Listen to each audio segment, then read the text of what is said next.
Bonjour et merci de nous rejoindre pour les perspectives du marché d'aujourd'hui. Thomas va nous rejoindre, puis la salle des marchés, pour nous parler des dernières évolutions. Thomas ?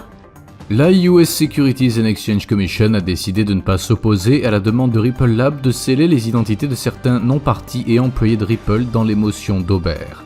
Les banques centrales sont confrontées à un paysage économique plus difficile que celui qu'elles ont connu depuis des décennies et auront plus de mal à éradiquer l'inflation élevée.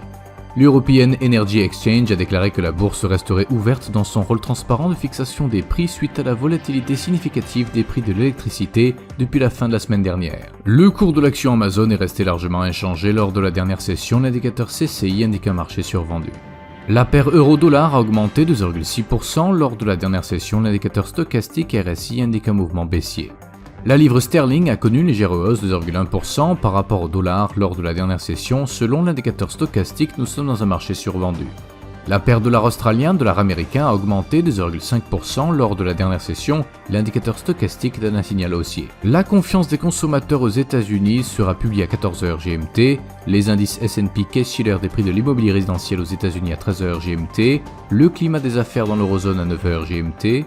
L'indice des prix à l'importation en Allemagne sera publié à 6h GMT, la production industrielle du Japon à 23h50 GMT, les ventes des grands détaillants au Japon à 23h50 GMT.